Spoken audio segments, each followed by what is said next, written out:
Saludos amigos, hoy miércoles 10 de octubre de este año 2018. Es conveniente que todos los residentes en la zona de la Florida y específicamente en la zona noroeste de la Florida, allá por donde se conoce como Panama City y otros condados y poblaciones, tomen todas las medidas del lugar y que ha recomendado el gobernador de la zona. Abandonar y ponerse a buen recaudo todas las que son viviendas cercanas a la costa o que pueden ser inundadas. El ciclón Michael tomó anoche ya en la tarde, desde la tardecita, categoría 4, un ciclón poderoso. A las 5 de la tarde estaba situado a 475 kilómetros al sur de Panamá City, acelerando con una dirección de 12 millas por hora. Los vientos con fuerza de huracán eran de 75 kilómetros, incrementándose por hora. El huracán cobró fuerza en las cálidas aguas del Golfo de México. De allí deberá seguir a las Carolinas del Sur y a Virginia, que son los sitios. Bueno, el presidente Trump de los Estados Unidos declaró la emergencia ya para todo el estado de la Florida. Y ayer, como le digo, el gobernador de la zona decretó que la gente abandone el lugar, se vaya a los sitios seguros. La declaratoria de emergencia garantiza, eso sí, que la Agencia Federal para la Gestión de Emergencia, el FEMA, famoso conocido como FEMA en los Estados Unidos, esté disponible para asistir a todo el que resulte afectado de esa poderosa tormenta, que por cierto arrastra un campo nuboso anchísimo. Mucha agua va a caer. Se habla de cerca de 300 milímetros de agua van a precipitarse sobre esa zona de la Florida. Así que muchos, por donde quiera hay dominicanos, todos los dominicanos que conocen muy bien de lo que son tormentas tropicales y que se vanaglorian de haberlas superado, porque muchas veces dicen, no, yo he vivido eso, que tomen las mismas medidas que tomen sus vecinos, los norteamericanos, y de otras nacionalidades que residan ahí, que se vayan de ahí, que la cosa es seria. Ese ciclón realmente pinta poderoso y con una carga lluviosa masiva. Miren, señores, hoy se celebran las elecciones de la Asociación Dominicana de Profesores. Alrededor de 100.000 profesores en todo el país se movilizan o están en derecho de movilizarse para votar por las nuevas directivas y grupos dirigentes de ese poderoso sindicato, el más poderoso del país, el más rico del país. Ahí se manejan recursos extraordinarios en sus distintos niveles, en sus cooperativas, en su fondo de pensiones, porque tiene su propia estructura de pensión, y en su aseguradora de servicios médicos. Oigan, una institución grandísima, con un poder enorme, distribuida por todo el país. No en vano se han creado dos grandes grupos de soporte político alrededor de los que se confrontan en las elecciones de hoy. Nada más y nada menos que el propio señor Hidalgo, que procura proseguir al frente de la entidad, apoyado por todas las fuerzas del PLD, sin ninguna brecha. Todos los PLDistas, los dos grandes liderazgos, Leonel y Danilo, apoyan a a su hombre, el señor Hidalgo, que está al frente, por cierto, del ADP, y lo que procura es reelegirse. Y por el otro lado, Xiomara Guante, de la corriente magisterial José Francisco Peña Gómez, apoyada por el PRM y todas sus estructuras. Eduardo Hidalgo dijo ayer que él espera ganar con un 63% las elecciones. Ciertamente, al asistir con un frente de organizaciones tan amplio y además con todo el liderazgo de su partido alrededor de él, tiene grandes posibilidades, pero Xiomara representa y está en este momento motivando también el deseo de buena parte de los profesores situados que simpatizan con la oposición y que confrontan al PLD, están apoyándola. O sea, no es una lucha fácil, son dos corrientes ampliamente influyentes en el cuerpo profesional de todo el país, lo que se van a confrontar.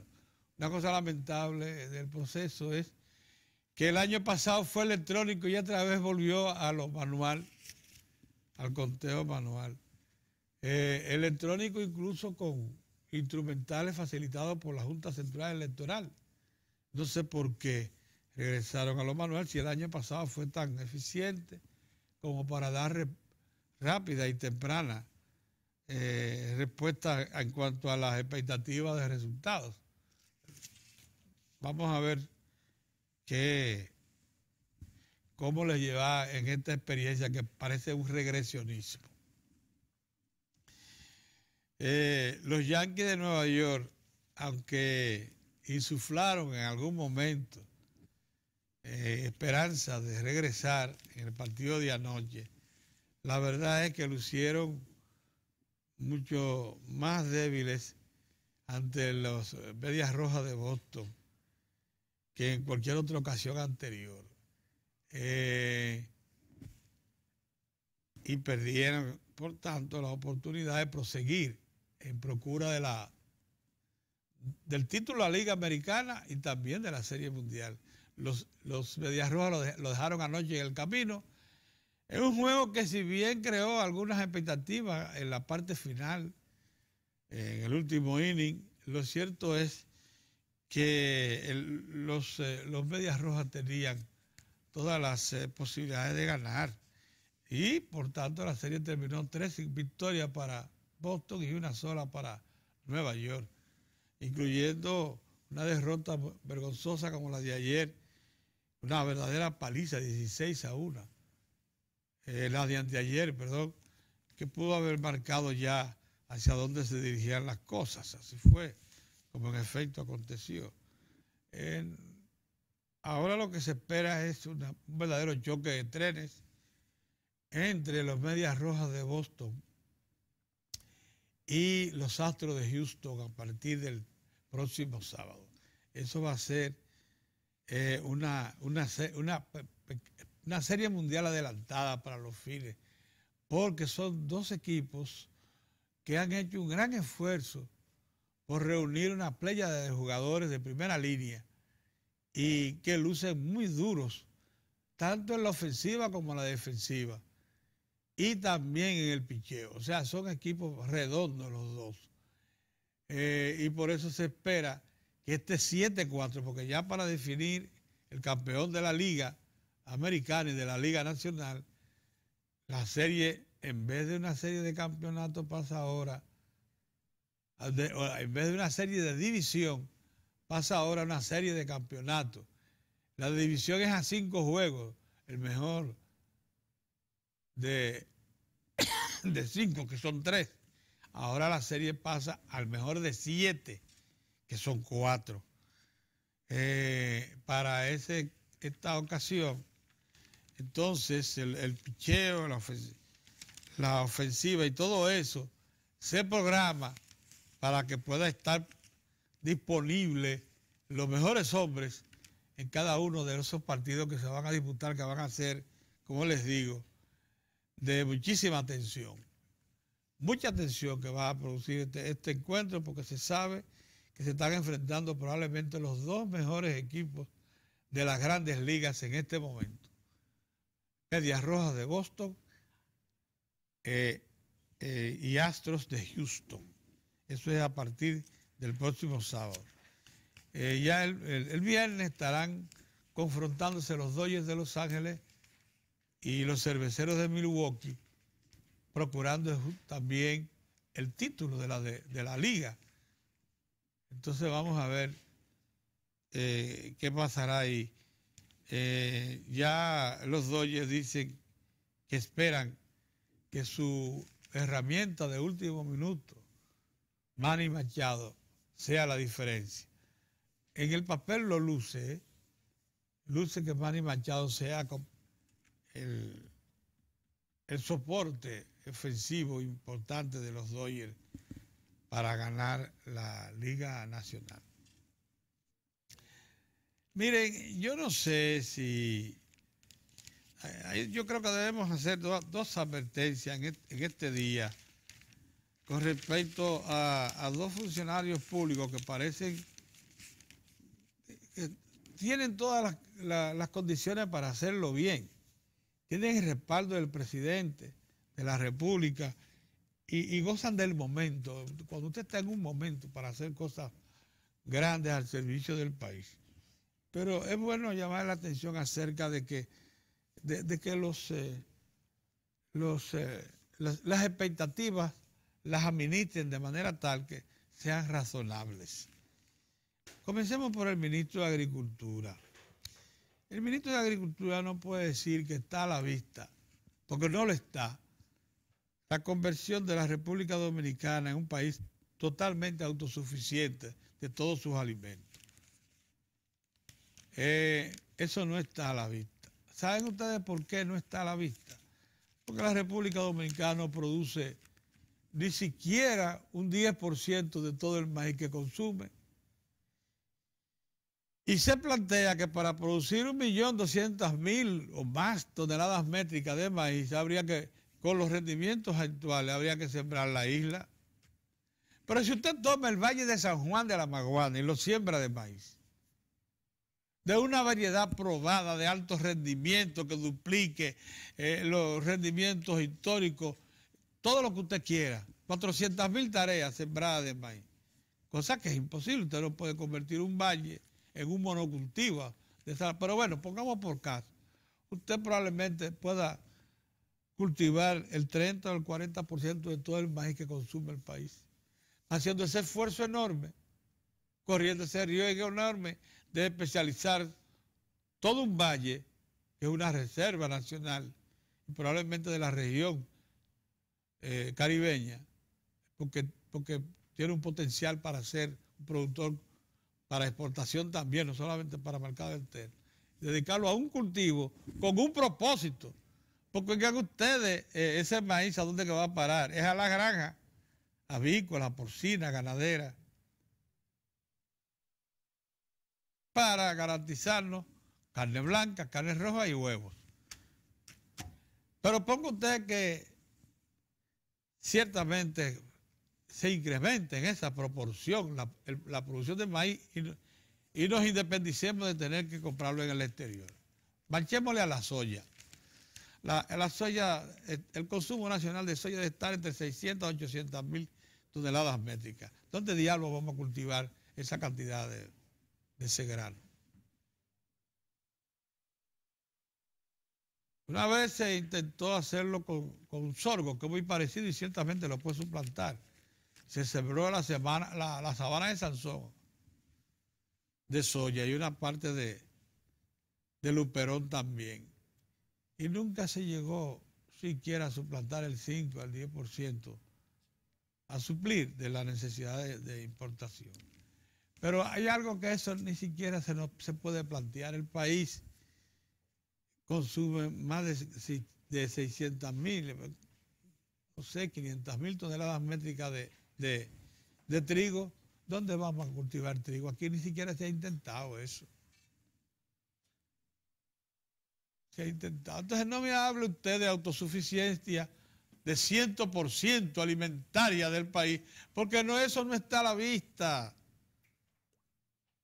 no está a la vista, no es posible.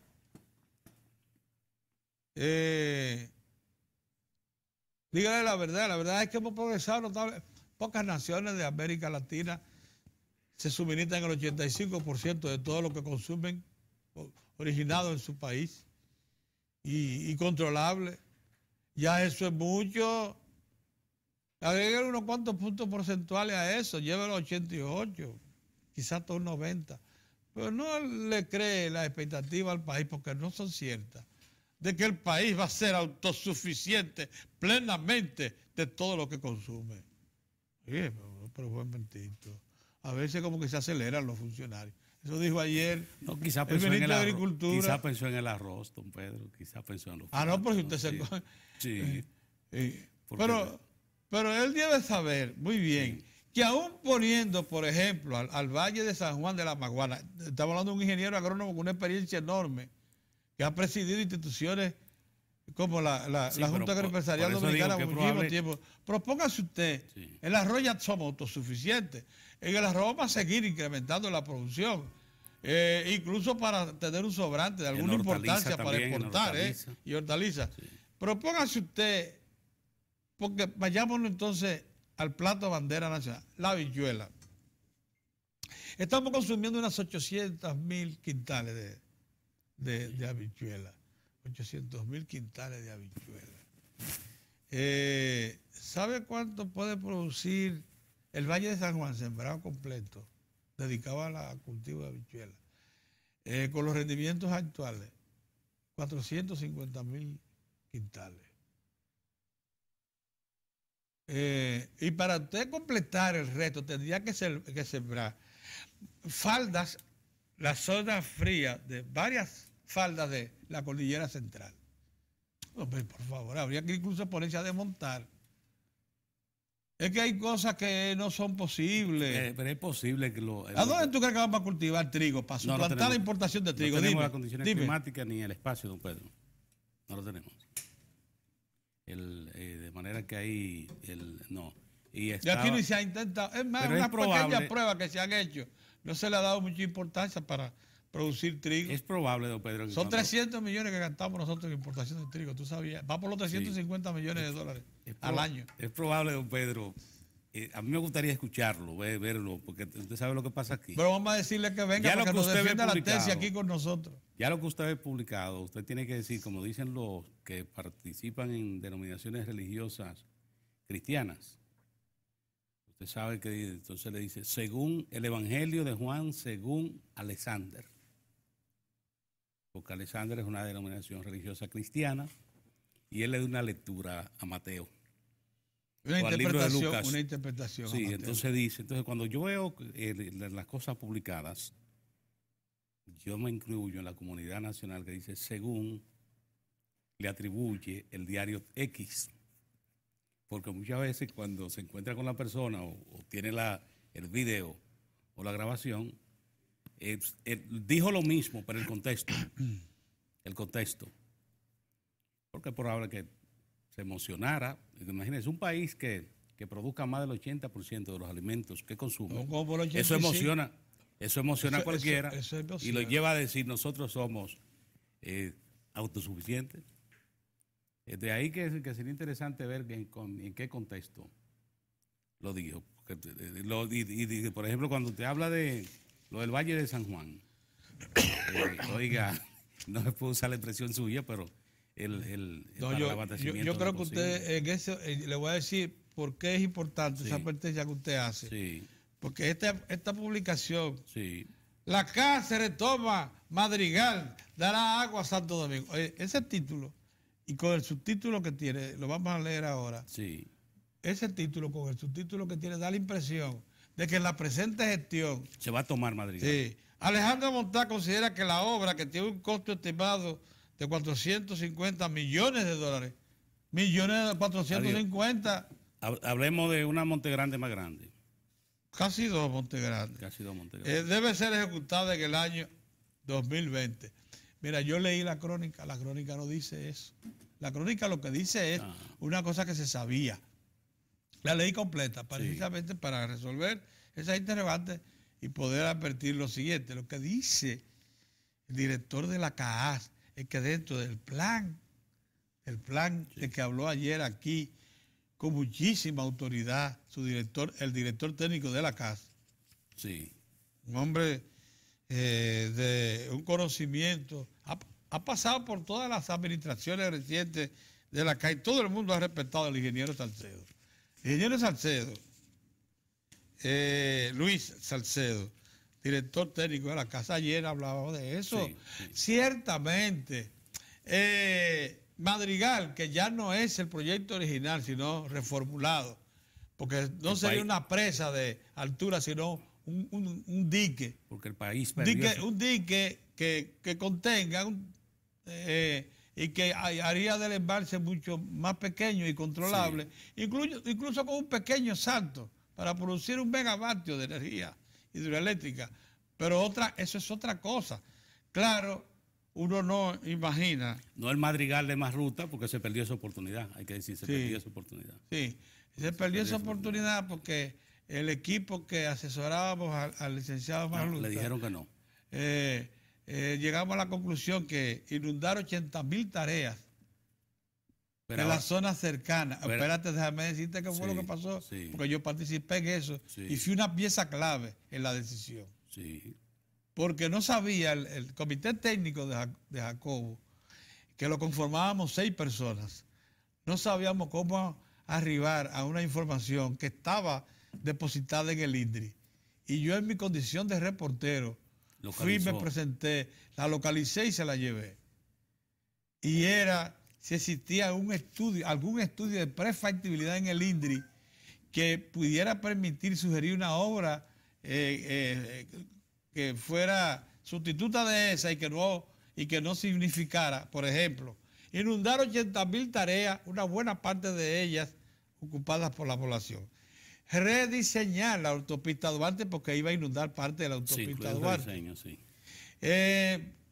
Toda una serie de cosas que en aquel momento, como no había tanta reclamo poblacional en la zona, era factible solucionarlo con una inversión. Se hizo $300 millones costaba el proyecto en total, o sea, movilización de personas. Hoy misión imposible, porque lo que había que invertir para movilizar a las personas que han hecho ahí vive muchísima gente, y hay muchísimas granjas, y hay muchísimos cultivos en la zona donde se iba a ubicar.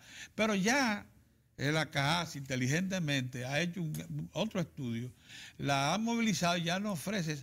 Pero eso es un proyecto que no está programado para ejecutarse de aquí al 2020. Es un proyecto que está dentro del programa. Sí. Como está también otro referido a la ST en ejecución, a la barrera de salinidad, la segunda etapa. Pero esos son estudios que vienen. Ya existe una primera etapa de barrera de salinidad que da 6 millones de metros cúbicos. Se le quiere agregar una tercera etapa que agregue 2 metros cúbicos más, que son, 2 metros cúbicos son casi 50.000 galones, 50 millones de galones. Una cantidad impresionante de agua. Pero bueno, esos son proyectos que están en ejecución. Pero de Madrigal, habría que salir a buscar financiamiento. Está hablando de 450 millones de dólares. Entonces tú no puedes hablar de un proyecto. Eso solo inventó el diario, que lo situó para el 2020, pero ni siquiera aparece para el 2019 sugerido. Se va a ejecutar para el 2021 un proyecto de 450 millones de dólares. No, ahora el arquitecto Alejandro Montaz, en su comparecencia ayer en el periódico, lo mencionó como una de las obras que están dentro del programa de ejecución para garantizarle agua al Gran Santo Domingo. Entonces, convencido de lo que le digo, que debe leer, no a llevarse por un título. Ahí se dio.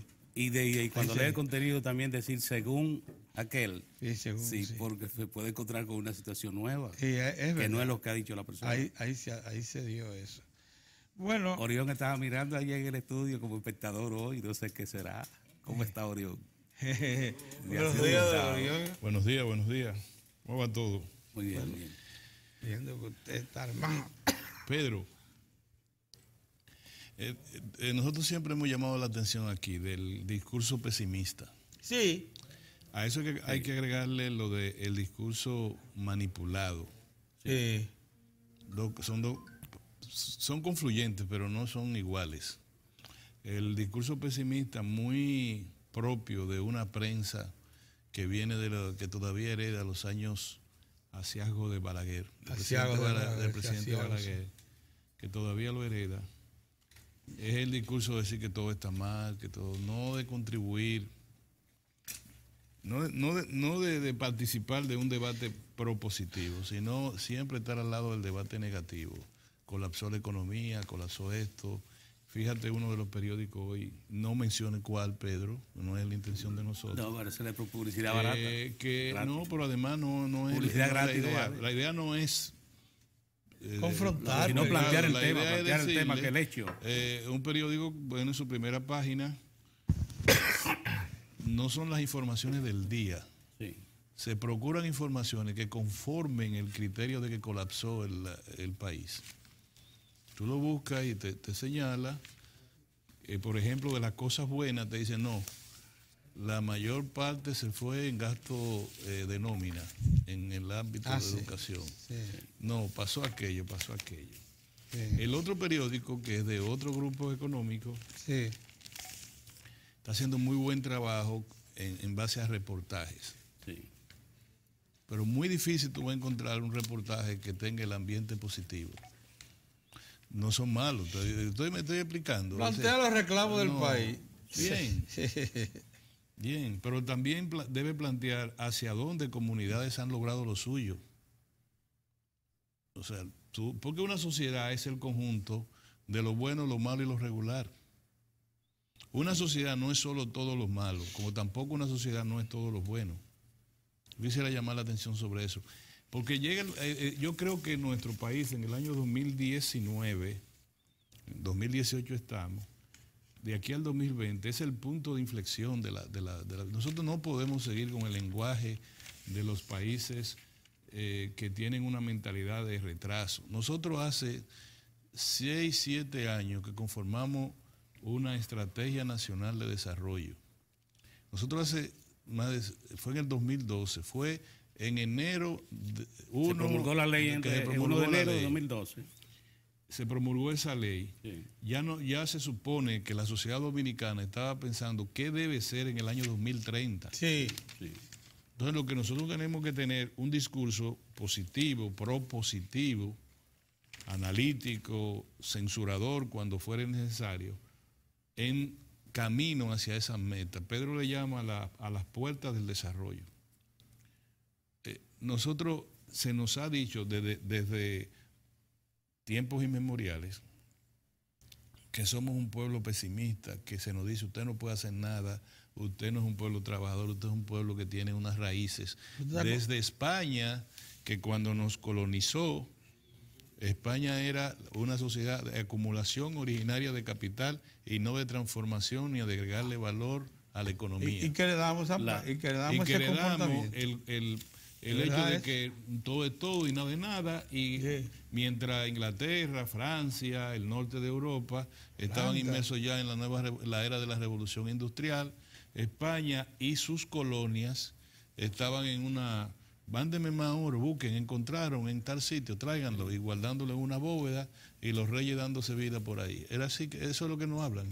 Incluso todos los análisis sociológicos y económicos de ese tiempo apuntan a que España se quedó rezagada en el desarrollo de Europa, que tuvo como su consecuencia posteriormente que no fue una de las principales economías europeas durante el siglo XVIII, XIX. Es así. Así es. Y heredamos eso. Entonces, a más de eso, desde Santana para acá, nosotros como no heredamos nada de la civilización en términos de democracia, en términos de transferencia tecnológica, nada, sino que fuimos siempre un gran almacén para comprar tabaco, café, cacao, azúcar. Y la única transformación que tuvimos o captación de tecnología de ese tiempo fue el tren La Vega, Moca. La tren del Cibao Central. Del Cibao Central. Que Desde fue Sánchez justamente en los finales del siglo hasta Puerto XIX. Plata, Del siglo XVIII. En los finales del siglo XVIII. Del siglo XIX al XVIII. Sí, porque fue la administración del siglo XIX. Siglo XIX. ¿Ya? Sí. Y luego, en términos políticos, el oscurantismo fue siempre. Incluso Espaillá, que fue uno poco, duró ¿cuánto?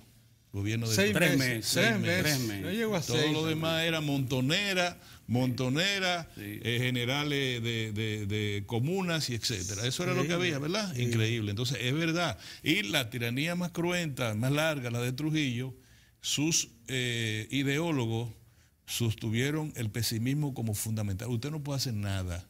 Es el pleclaro, Períncleto de San Cristóbal, el único que iluminado aquí para hacer todo.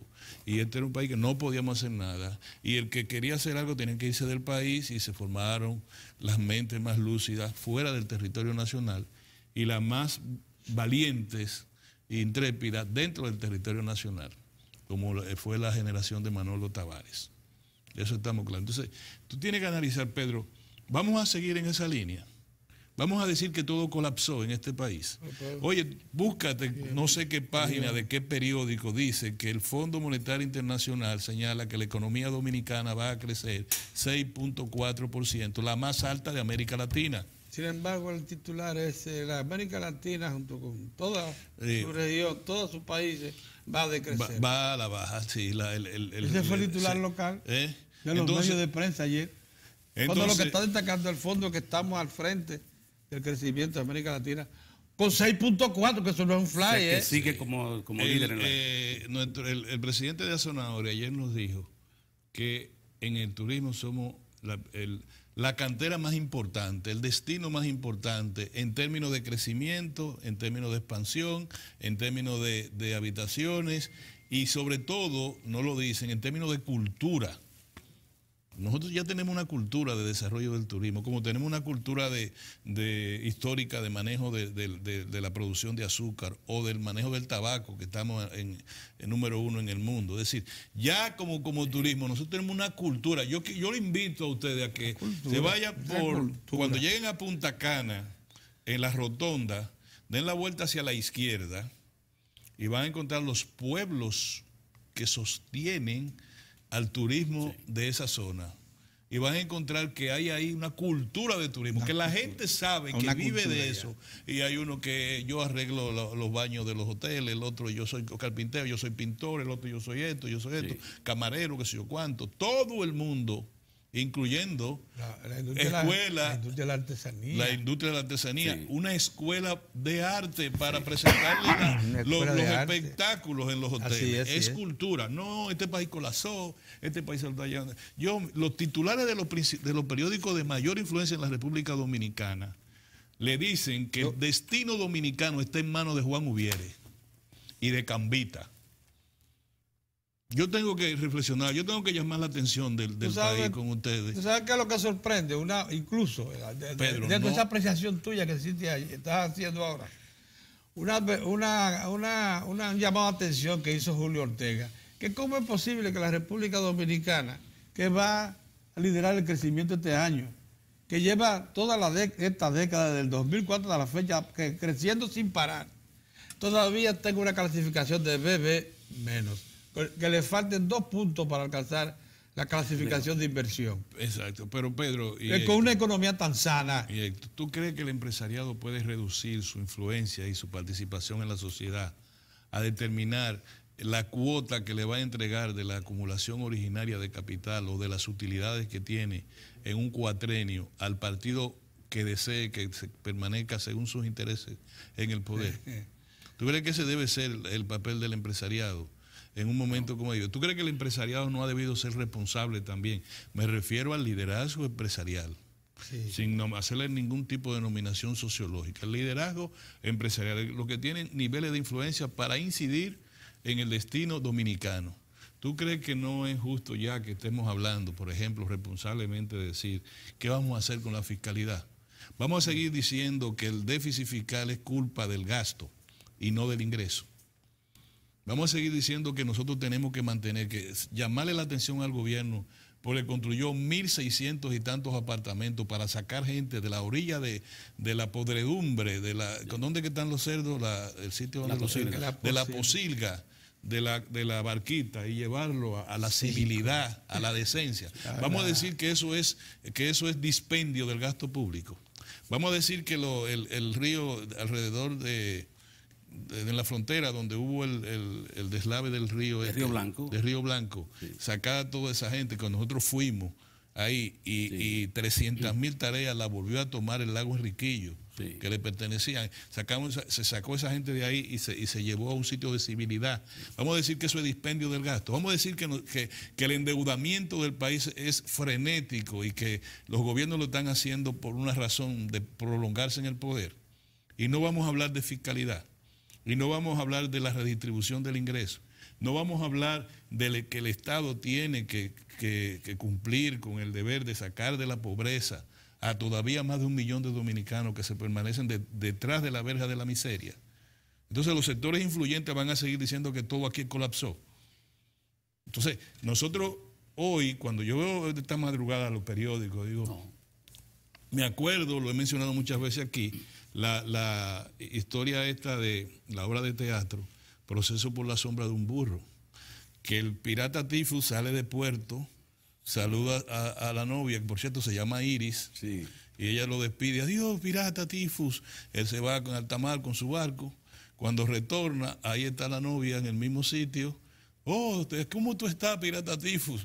Él, que es un bebedor de trago, en dirección a su estómago le dice, aguardiente, hemos estado navegando en círculo. Entonces tú caminas, Pedro, nos estamos poniendo viejos y estamos navegando en círculo en el discurso, a pesar de que la realidad económica del país, política y social, y yo invito también a los citadinos a que se den su vuelta por los campos. A pesar de eso, el discurso dirigente, el discurso influyente de la vida dominicana es el discurso de amargado. Es el discurso del cabaret amargado que te sienta en B4, es que dice, mal querido, soy mal querido, y pónmelo otra vez, y pónmelo otra vez. Óigame, vamos a bailar una bachata, vamos a bailar un merengue. Es verdad lo que tú dices, Orión. No, cuidado si me tumba ese disco. Mira, Orión, óyeme una cosa. Yo he llegado al convencimiento, yo quisiera hacer, no hay cosas que respeten para los economistas, que para los profesionales yo lo respeto. Sí. Pero no hay una cosa que te caracterice más lo que tú estás diciendo que el comportamiento de los economistas. Tú puedes creer que el discurso de los economistas, durante todos los 20 años de Balaguer en el poder, durante los 18 de Leonel, ¿cuántos fueron de Leonel? Paquete también. Sí, 12 años.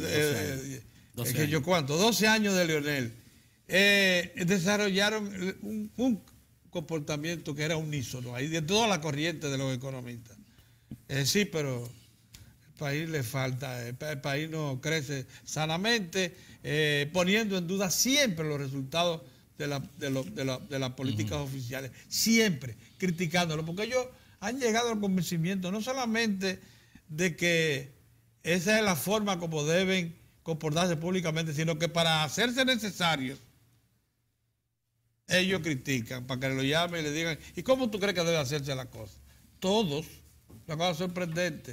Es en los últimos tiempos que tú notas ya cierta actitud de reconocimiento de lo que ha acontecido. Tú sabes que yo culpo también, finalmente, para darle paso a esto. Un pensamiento muy extendido.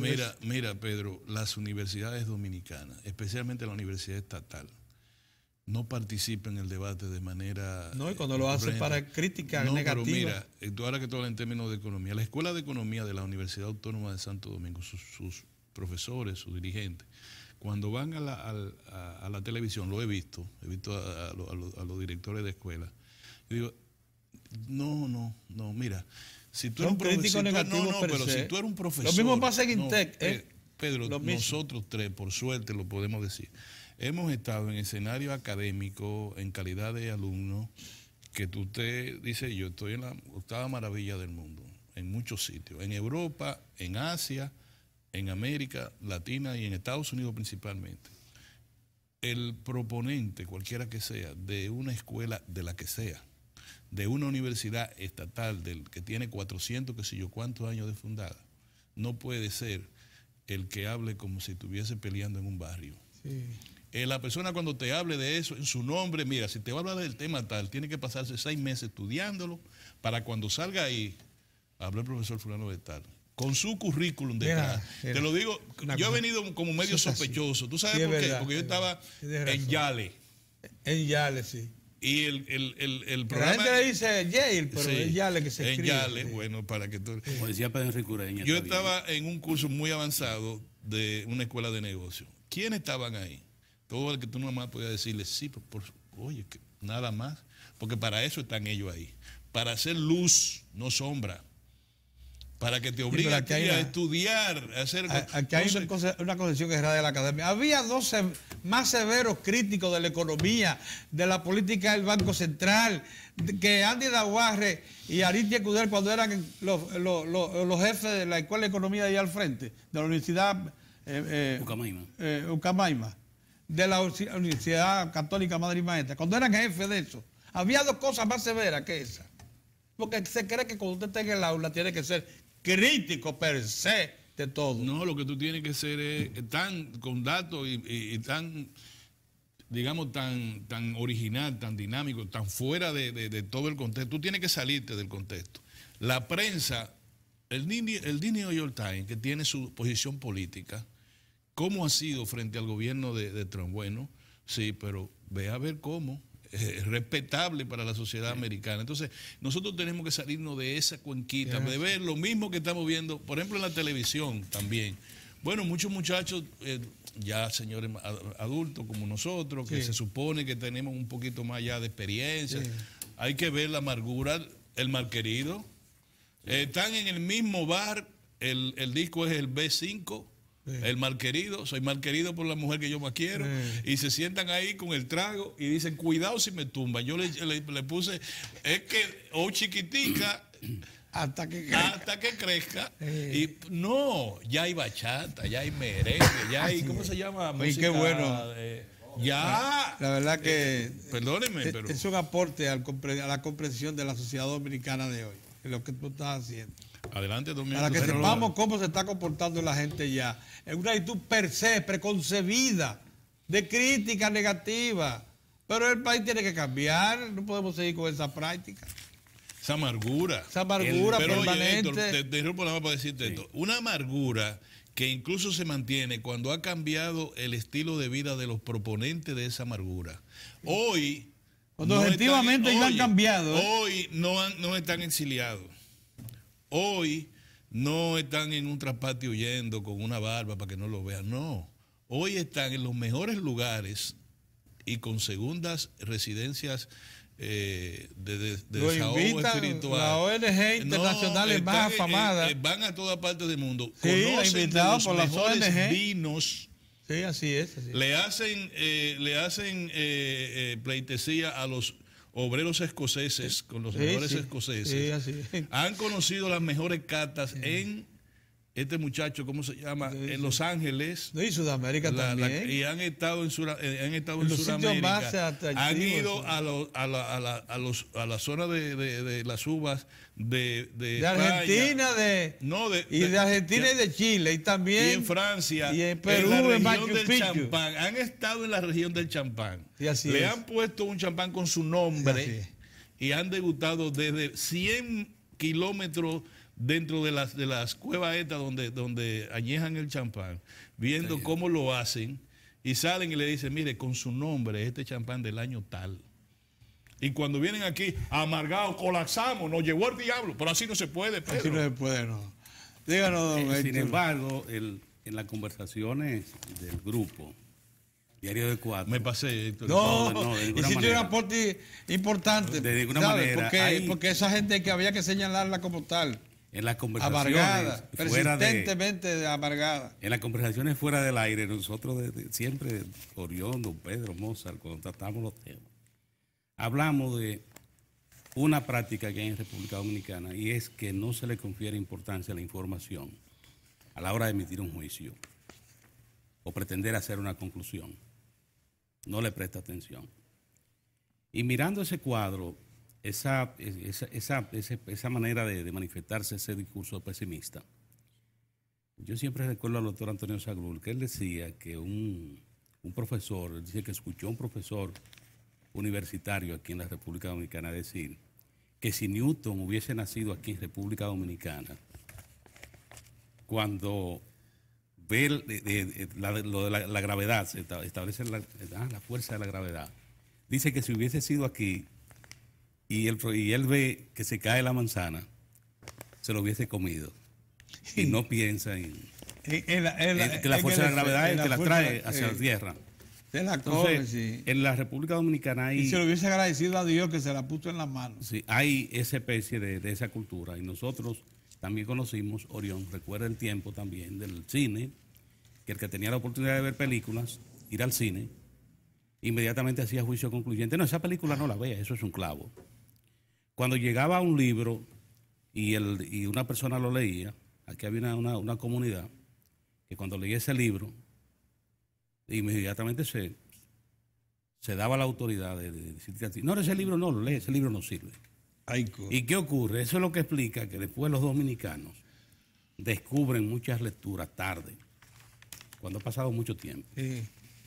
Y cuando veía esto del pesimismo, ¿cómo usted va a decir, don Pedro, Orión, amigos, amigas, presentaron a la República Dominicana como una república estática?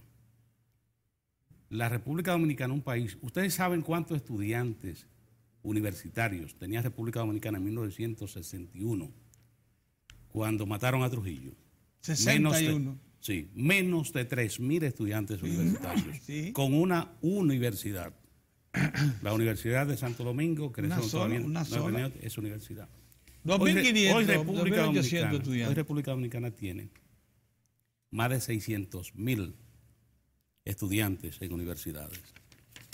República Dominicana tiene recursos humanos que están hoy siendo exitosos en el exterior de República Dominicana.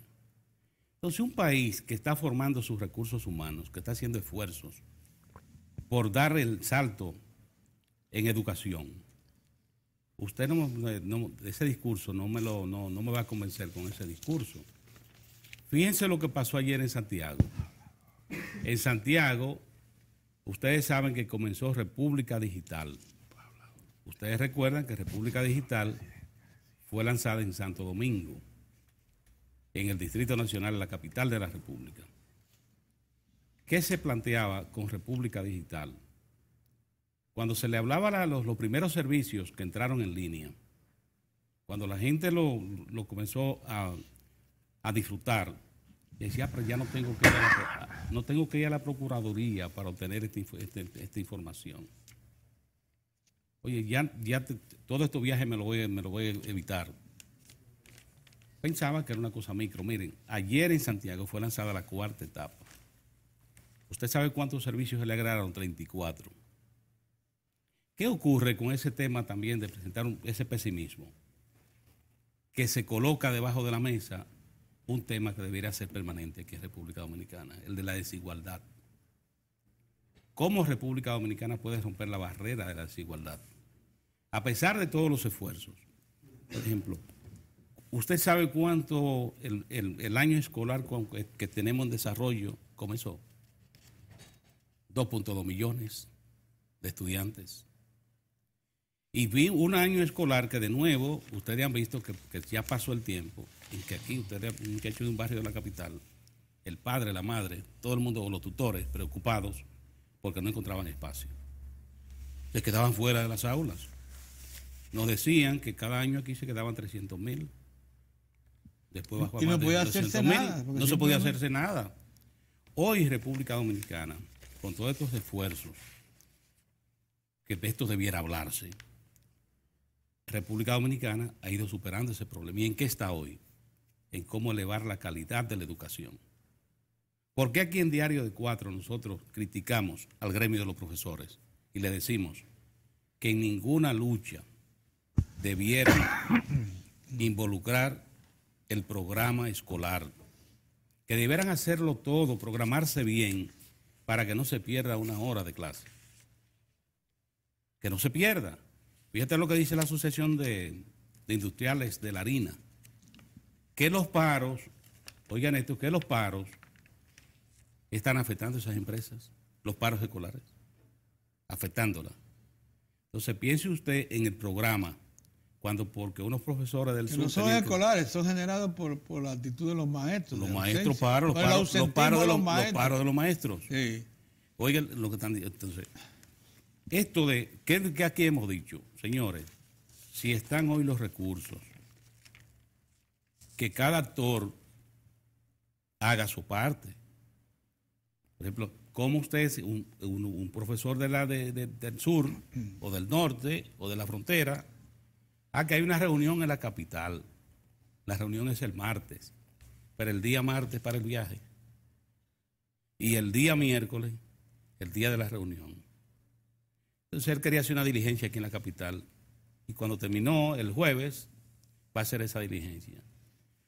Él va a llegar allá el sábado a su lugar donde trabaja y donde reside. Entonces, para retomar clase el lunes, pero ya perdió 3 días. Claro. Entonces, ¿qué hemos dicho? Que esto sí es un problema que el país tiene que afrontarlo. Claro. Nosotros tenemos ese tema de las aulas, cómo el país ha ido logrando una solución. Y fíjense lo que ha pasado con la tanda extendida. Otra situación que se está dando en el sistema de República Dominicana es el cambio, que nosotros vamos a una educación de tanda extendida. Todo esto han sido esfuerzos, lo que quiere decir que un niño que ingrese hoy a la escuela, si no se interrumpe en el tiempo esa política, cuando venga a salir un bachiller, nosotros vamos a tener otro perfil, porque de ese bachillerato van a salir técnicos, gente que se va a poder integrar en una actividad de servicio económico o de producción en la República Dominicana. Entonces, un país con fotografías como estas que hablamos, usted no puede hablar que es un país que está estático, que es un país que no avanza. Y dos, algo que a mí no dejo de pensar en eso, que aquí los grupos más exitosos se meten en esa comparsa. Pero si usted es el que tiene más cosas que mostrar aquí, ¿y cómo usted me va a decir a uno que tiene una camisa ajada, usted viene a quejársele? Si usted es un hombre o una mujer que se dé el lujo de decir que no compra lo que viste aquí en República Dominicana, porque le agrada comprar en París, o le agrada comprar en España. O viajar a la Florida y hacer una compra de supermercado. No, y que la carne que consume, básicos. No, y que la carne que consume, mira, y que la carne que consume, el corte que le agrada, es un establecimiento que está en la Florida, que es el que le agrada. Y se va a comprar esa carne. Era para que lo haga. Sí. Entonces, no, lo que estamos hablando es de ver ese cuadro, que usted no puede pasar por alto a lo que son las estadísticas. Si usted me dice a mí, por ejemplo, en República Dominicana, usted sabe lo de la tanda extendida, cuánto hoy involucra. Más de 56 de cada 100 estudiantes que están en la escuela pública, hoy están en tanda extendida. Así es. Y República Dominicana hace 4 años, ¿qué se planteaba cuando se hablaba de tanda extendida? Que eso era misión imposible, que eso era botar dinero. Ahí está un sistema. Entonces, ahora, ¿qué es lo que hay que pedir? Que cada uno de los actores haga su trabajo, don Pedro, desde el Ministerio de Educación hasta el profesor más simple, porque tiene la voluntad en la administración del gobierno, se te lo estoy dando todo, que cada uno de los actores ahora asuma su rol, porque no puede decir que no hace porque no le dan. De manera, pero lo del pesimismo, Orión, tiene raíces, y por eso es recurrente. Muy bien. Pues vamos a hacer vámonos a un cambio, sí. Mira, lo que llega don Julio. Un prestigioso colega escribió en Twitter que el crecimiento de la economía solo se refleja en el anterior ministro de Obras Públicas, que está procesado ahora, y en el senador por la provincia de San Juan de la Maguana. Una barbaridad. Y yo nada más digo, así no se puede. No se puede. O sea, tú no puedes tirar por la borda 40 años de ejercicio con una expresión como esa en las redes sociales, nada más. Pues, sí. Vámonos a un cambio, señores, y vamos a retornar casi de inmediato.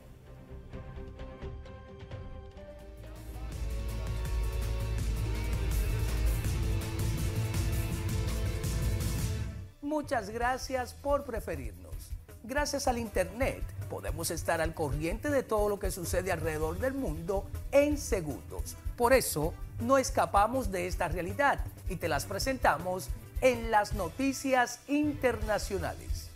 El futuro ya no es lo que era para la economía mundial. Según el Fondo Monetario Internacional, la guerra comercial entre Estados Unidos y China ralentizará el crecimiento en todo el planeta en 2018 y 2019. Siempre hemos dicho en el FMI que la guerra comercial, los aranceles comerciales no son útiles a nivel mundial y que es probable que tenga consecuencias negativas sobre el crecimiento, por lo que mantenemos esa opinión y esperamos que la razón prevalezca y que todos los jugadores se sienten a la mesa y se pongan de acuerdo para mejorar las reglas que rigen el comercio. El fondo ha recortado en 2/10 sus perspectivas de crecimiento mundial para situarse en el 3,7%, tanto en el 2018 como en el 2019. A España solo le ha recortado 1/10, crecerá un 2,7% este año y un 2,2% el que viene. Si tienes las dos economías más grandes del mundo en desacuerdo, esa es una situación en la que todos van a sufrir. Según el fondo, el crecimiento del PIB de China se reduciría en 1,6% y el de Estados Unidos en un 0,9% el año que viene. En 2020, el PIB mundial dejaría de crecer un 0,8%.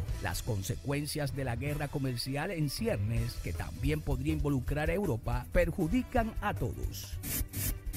La ex vicepresidenta de Guatemala, Roxana Baldetti, ha sido condenada a 15 años y 6 meses de cárcel por liderar una organización criminal para defraudar al Estado con la limpieza de un lago contaminado en el que se conoce como caso Agua Mágica. Es culpable de delitos de asociación ilícita, fraude y tráfico de influencias. Baldetti utilizó su poder político para realizar un fraude de $18 millones con la compra de un producto para limpiar el lago Amatitlán, que resultó ser agua con sal y cloro. Instruyó a su hermano para que se quedara a cargo de la trama, desmantelada en 2016. Mario Baldetti, conocido como el Jefe, hacía de intermediario entre la empresa israelí a la que hicieron la concesión y el Estado. Ha sido condenado a 13 años de cárcel. El tribunal ha considerado probado que la red se esforzó en darle apariencia de legalidad a sus actividades a través de la manipulación de varios eventos administrativos para comprar un producto orgánico en estado líquido cuya fórmula no estaba inscrita, no contaba con registros sanitarios ni tenía estudios de impacto ambiental.